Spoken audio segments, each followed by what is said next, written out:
Fala, querido estudante! Eu sou o professor Vitor Piauí de Química e esse é o canal Natureza ao Cubo. Junto com o professor Kevin e o professor Rafael, o nosso objetivo é fazer você gabaritar todos os itens de ciências da natureza. Agora você vai ter acesso a uma resolução completa dos itens de Química de uma prova do PAS. Aproveita para se inscrever aqui no canal e já deixar um like nesse vídeo. Bora lá? Seja bem-vindo a mais uma resolução da prova do PAS. Nesse vídeo, a gente vai resolver a prova do subprograma 2016-2018, ou seja, é a prova que foi aplicada no ano de 2016. Se você não tem acesso a essa prova, nem ao gabarito dela, no link que está aqui na descrição do vídeo, você vai ser direcionado para uma pasta e lá você vai encontrar todas as provas de 2016 até 2019, também com os gabaritos. Bora lá começar? O caderno que a gente está usando como base é o Caderno Príncipe, que está disponível nessa pasta aí que eu acabei de falar para vocês. Olha só, a gente vai ter um texto aqui falando sobre o desastre de Mariana e a gente vai resolver esses itens sem precisar muito desse texto, tá certo? Quando a gente precisar, aí a gente vai voltar aqui nele e eu vou mostrar para você qual parte do texto que a gente vai usar para poder responder o item, beleza? Item 59. Quando o oxigênio gasoso é dissolvido em água, ocorre a liquefação do oxigênio, que passa de gasoso a líquido. Esse item aqui, galera, ele está errado, tá? Quando você tem a dissolução do gás, qualquer gás que seja, nesse exemplo ele está falando do gás oxigênio, mas qualquer gás, quando você dissolve ele em água, você não tem liquefação. O oxigênio ele continua estando no estado gasoso, só que quando ele vai ser dissolvido em água, as moléculas de oxigênio elas vão ficar ali dispersas no líquido, mas não significa que o oxigênio passou do estado gasoso para o estado líquido. Ele apenas foi dissolvido, tá bom? Então por isso que o item está errado. Qualquer gás, quando ele vai dissolvido em qualquer líquido, não significa que ele liquefez, que ele passou do estado gasoso para o estado líquido. Ele continua no estado gasoso, só que está dissolvido em água. Se ainda restar alguma dúvida aí na sua cabeça, pensa no refrigerante. Quando você tem lá, dentro do refrigerante, você não tem um gás, que inclusive é o gás carbônico, lá no refrigerante, o gás continua na forma de gás, tanto que quando você abre, ele escapa ali da garrafa. Não quer dizer que ele virou líquido, continua sendo gás, beleza? Item 59, errado. Item 60. Se a densidade do ferro, do óxido de ferro, Fe é 2O3, ele fala ali no texto sobre o óxido de ferro que foi jogado, pertence lá à lama de Mariana. Se a densidade for de 5,2 gramas por centímetro cúbico, então em um tanque de 2.500 metros cúbicos completamente preenchido por esse composto, ou seja, você tem que considerar que nesse tanque tem apenas Fe2O3. A massa do elemento ferro será superior a 8.000 toneladas. Dá uma olhada aqui nessa questão, gente. Primeira coisa para a gente responder ela, para a gente não ter que ficar fazendo cálculo desnecessário, é que eu vou mudar essa unidade da densidade. A unidade que ele está me dando aí é gramas por centímetro cúbico. E o tanque que ele me deu é de 2.500 metros cúbicos. Desculpa, né? 2.500 metros cúbicos. Então o que a gente vai fazer? A gente vai dar um jeito de aparecer ali na densidade a unidade metro cúbico também, certo? Só que se eu mexer na unidade de baixo, que é o centímetro cúbico, eu também vou ter que mexer na unidade de cima, que é o grama, certo? Então como é que eu vou transformar esse grama por centímetro cúbico? Se eu multiplicar tanto em cima quanto embaixo por 1.000, concorda comigo que eu não vou estar alterando a unidade? Porque multiplicar por 1.000 em cima e embaixo é a mesma coisa que multiplicar por 1. Se eu multiplicar por 1, então não estou alterando. Só que o que é 1 grama vezes 1.000? É quilo. Então se eu multiplicar a unidade grama por 1.000, eu chego na unidade quilo. Se eu multiplicar a unidade centímetro cúbico por 1.000, eu chego na unidade decímetro cúbico. Ainda não cheguei onde eu queria, porque eu quero chegar no metro cúbico, então eu vou multiplicar por 1.000 novamente. Multiplico por 1.000 em cima, multiplico por 1.000 embaixo. O que é a unidade quilo vezes 1.000? Tonelada. Uma tonelada é igual a 1.000 quilos, por isso que aqui ficou tonelada. E o que é decímetro cúbico vezes 1.000? Aí sim, aí eu cheguei na unidade que eu quero, que é metro cúbico. Então, falar que a densidade do óxido de ferro é igual a 5,2 gramas por centímetro cúbico é o mesmo, do que falar que ela é 5,2 toneladas por metro cúbico. Perceba que não mudou nada no valor. Eu manipulei as unidades, cheguei na unidade mais coerente, mais fácil para eu trabalhar, mas não mudou nada no valor. O que significa? Significa que em 1 metro cúbico de óxido de ferro, eu vou ter 5,2 toneladas. Na quantidade que ele me deu aqui, ó, 2.500 metros cúbicos, eu vou ter X. Quanto que vai ser a quantidade de toneladas de óxido de ferro que eu vou ter? 5,2 vezes 2.500. Esse valor aí, ele vai dar igual a 9.100 toneladas. Não, então 9.100 não, desculpa, vai dar 13.000. Vamos lá, 13.000. Olha só, você se fosse no ímpeto, você já queria logo marcar que o item está correto. Porque que você achou 13.000 toneladas. Só que toma cuidado com o item, galera. O que você está achando aqui, essas 13.000 toneladas, é do óxido de ferro, é o Fe2O3. O que ele quer que você julgue no item é a massa do elemento ferro. Então, quanto dessas 13.000 toneladas que é de ferro? Para a gente descobrir isso, a gente vai ter que calcular a massa molar do Fe2O3. Então, a gente vai lá na tabela que está no final da prova e a gente vai descobrir que a massa molar do Fe2O3 ela vai ser igual. A massa do ferro é 56, então vai ser 56 vezes 2, que é 112. E a massa do oxigênio é 16, que vezes 3 vai dar 48. Ou seja, a massa molar do óxido de ferro vai dar igual a 160 gramas por mol. Para que você está fazendo isso, professor? Porque eu vou descobrir quanto que é o total. Ó. De 160 gramas de óxido de ferro, quanto que é de ferro? Quanto que é do elemento ferro? É esse 112 aqui, ó. Dos 160, 112 são de ferro e 48 é de oxigênio. Então, a gente vai fazer mais uma regrinha de 3 aqui, ó. Se você tem que de 160 gramas do óxido de ferro, 112 são do elemento ferro, quantas toneladas, então o meu X vai ficar embaixo do ferro, que é o que eu quero saber, vai estar presente em 13.000 toneladas. Professor, eu não teria que transformar toneladas em grama para poder ficar tudo na mesma unidade? Não precisa, sabe por quê? Porque do lado de cá você tem gramas, do lado de cá você também tem gramas. Você pode cortar essas unidades. Então não vai influenciar, não é obrigatório que elas estejam na mesma unidade. O que você tem que ter em mente é que quando você fizer a conta, a sua resposta vai ficar em tonelada. Porque para poder manter a proporção dos dois lados, a unidade do X tem que estar na mesma unidade do que a que está aqui do outro lado. Então, quando você fizer essa conta, você vai achar que X é igual a 9.100. O quê? Toneladas. De toda forma, o item está correto, né, galera? Porque continua sendo superior a 8.000, tá? Então, toma cuidado. Se você tivesse marcado aqui direto, você até teria acertado, né? Achando aqui o 13.000, se você tivesse marcado que o item é correto porque é superior, você até teria acertado. Só que seria uma sorte. Vai que o valor aqui fosse abaixo de 8.000 quando você fizesse a conta do elemento ferro. Então, toma cuidado, lê o item com atenção e responde exatamente o que ele está te perguntando. Item 61. Para que a extração por meio de destilação de pesticidas misturados na água contaminada seja eficiente, a temperatura de ebulição das substâncias deve estar o mais próximo possível da temperatura de ebulição. Totalmente errado. É o contrário do princípio da destilação. Na destilação, o que vai separar as substâncias é exatamente a diferença do ponto de ebulição delas.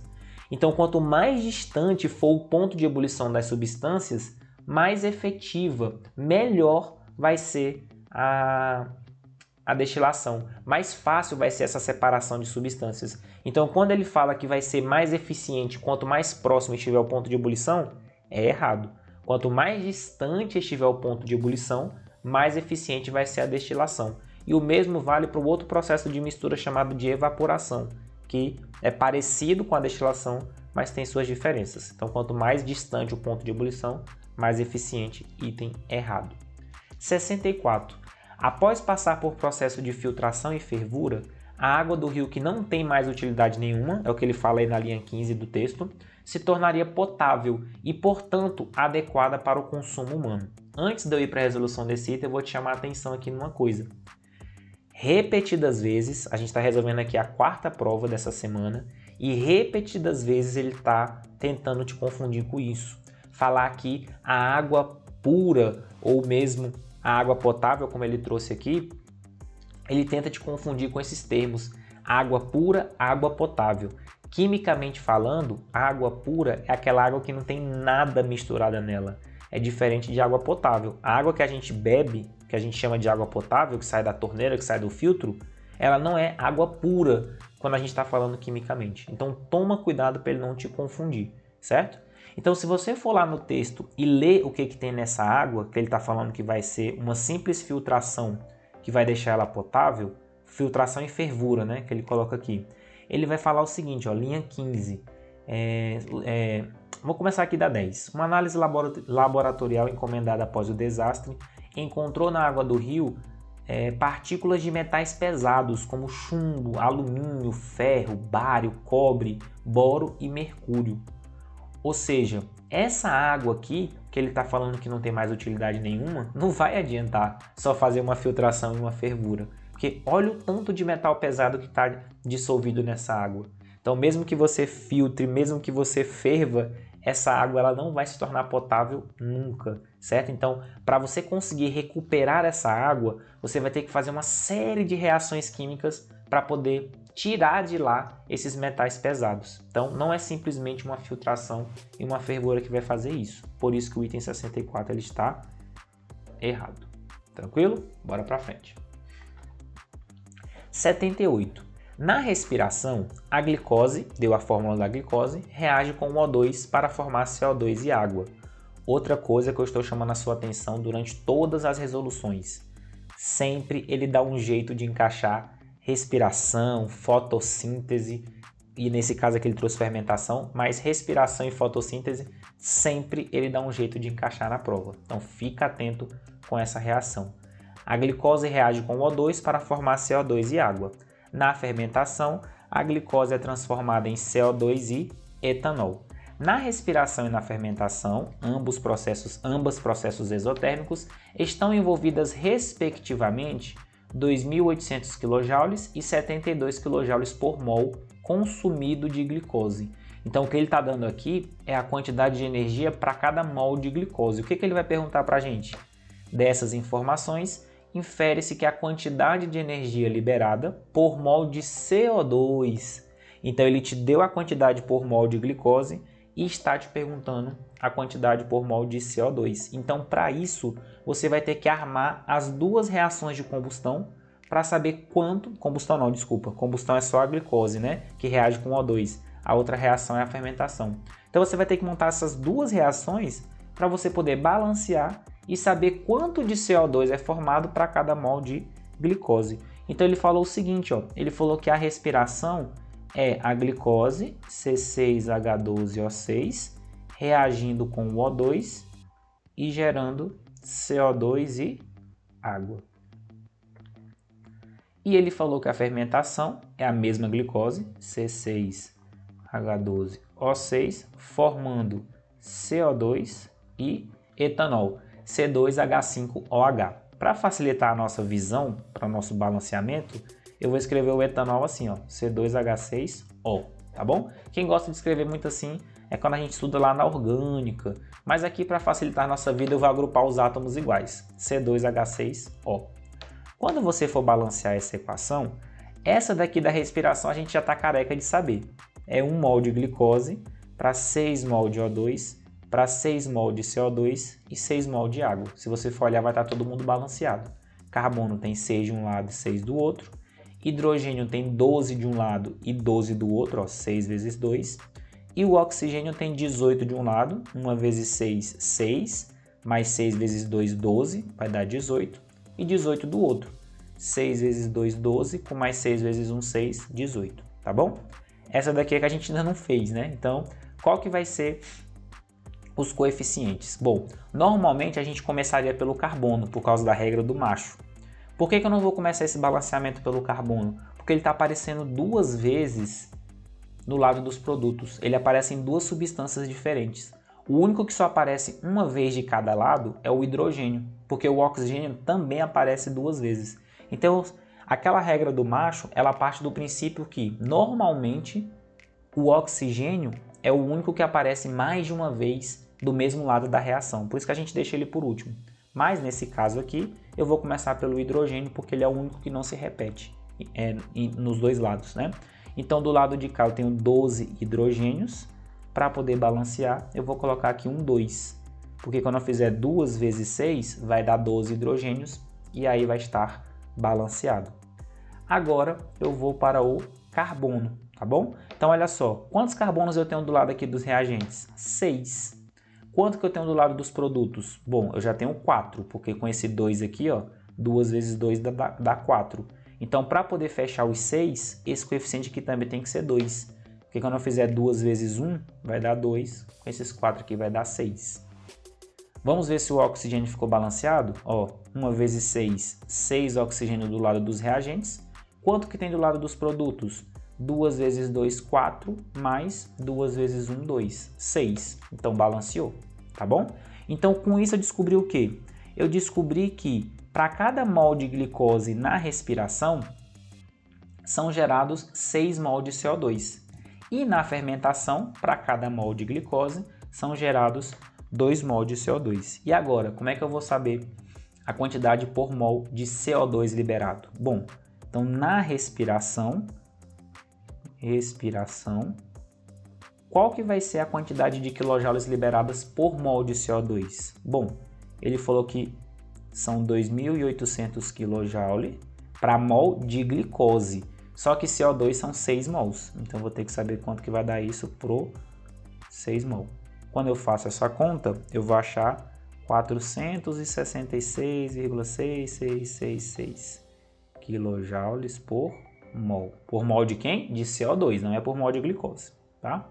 E na fermentação, ele falou para mim que são 72 kJ para cada mol de glicose. Só que cada mol de glicose libera 2 mol de CO2. Então isso vai ser 72 kJ para cada 2 mol de CO2. Isso vai dar 36 kJ por mol de CO2. Ele falou que na respiração é pelo menos 30 vezes maior do que na fermentação. Então quanto que daria se eu multiplicasse a quantidade de quilojoules liberada na fermentação por 30, para a gente ver se vai dar realmente 30 vezes. Esse valor aqui vai dar 1080. Ou seja, o item está errado, né?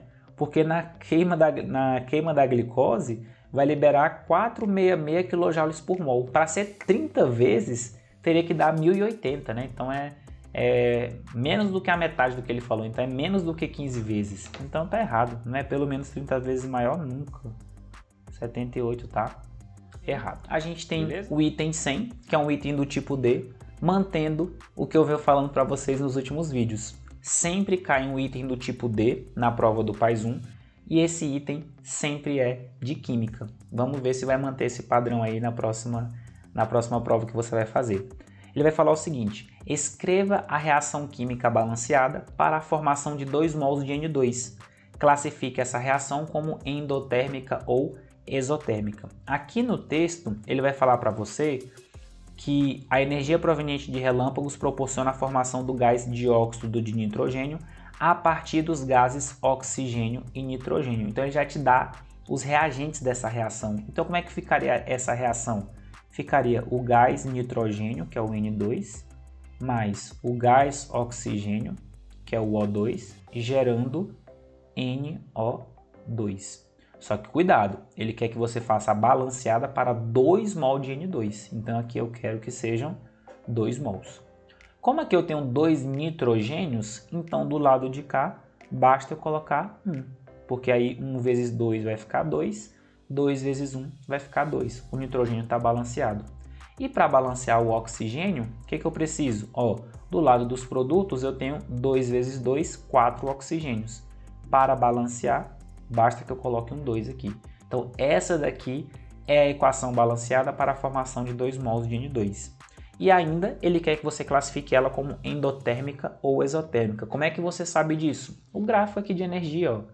No gráfico de energia, os produtos estão com energia maior do que os reagentes. O que significa? Significa que a reação ela absorveu energia. Os reagentes, quando passaram a ser produtos, eles passaram absorvendo energia. Por isso que a entalpia dos produtos, nesse caso aqui, ela está maior que a entalpia dos reagentes. Ou seja, essa reação é uma reação endotérmica. Então eu vou colocar aqui, ó, ele deixou espaço para rascunho, então no caderno de resposta você colocaria assim, ó, reação endotérmica. Você consegue identificar isso somente pelo gráfico. Tranquilo? 98. No ciclo do carbono, a queima exagerada de combustíveis fósseis resulta em excesso de gás carbônico, CO2, o principal responsável pelo surgimento das chuvas ácidas. E de cara eu vou te dizer que esse item ele está errado. Por quê? Gente, naturalmente toda chuva é ácida. Não existe chuva com pH acima de 7. Uma coisa que é ácida é uma coisa que tem um pH abaixo de 7. 7 é o neutro, acima de 7 é básico ou alcalino. Então não existe nenhum tipo de chuva, sempre que a água cai do céu, ela cai ácida, é um pH abaixo de 7. Por quê? Exatamente por conta do CO2. O CO2 está em toda a atmosfera, então sempre que cair chuva vai ter pH ácido. Por quê? Porque o CO2 ele vai reagir com a água da chuva e vai gerar o H2CO3, que é o ácido carbônico. Isso vai deixar o pH da chuva ácido. Mas professor, mas você não acabou de falar que o item é errado? Sim. Por quê? O que a gente chama de chuva ácida não é qualquer tipo de chuva. O que a gente chama de chuva ácida são aquelas chuvas que realmente são ácidas. Essas que são problemas ambientais. Acabam matando peixe de lagos, acabando com estátuas ao redor aí do mundo onde tem estátua a céu aberto. Sempre que cai uma chuva chamada de realmente chuva ácida, ela tem esses problemas ambientais. Então, essa chuva comum, que tem apenas o CO2, embora ela seja ácida, entenda, é o termo que a gente usa para nomear. A chuva, ela é ácida, quimicamente falando? Sim, mas a gente não chama ela de chuva ácida. A chuva ácida é aquela que realmente tem um pH muito baixo, por conta de dois óxidos principalmente. O SO3, que é o óxido de enxofre, porque quando ele reage com a água da chuva, ele gera o ácido sulfúrico, um ácido extremamente corrosivo, coisa que o ácido carbônico não é, tá? O ácido carbônico ele dura muito pouco, ele fica mais decomposto em CO2 e água.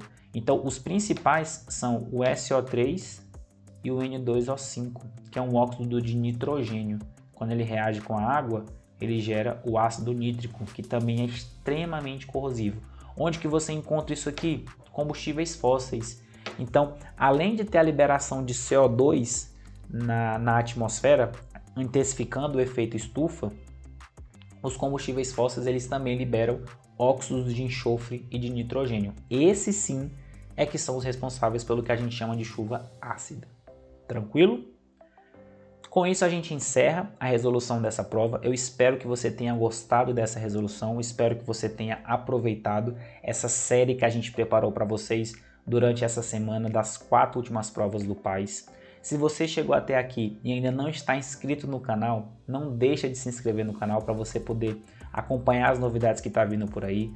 Deixa um like nesse vídeo, porque dessa forma você consegue ajudar a gente. O YouTube ele vai entender que esse vídeo é relevante e ele acaba entregando para mais pessoas. Eu te agradeço demais e a gente se vê na próxima.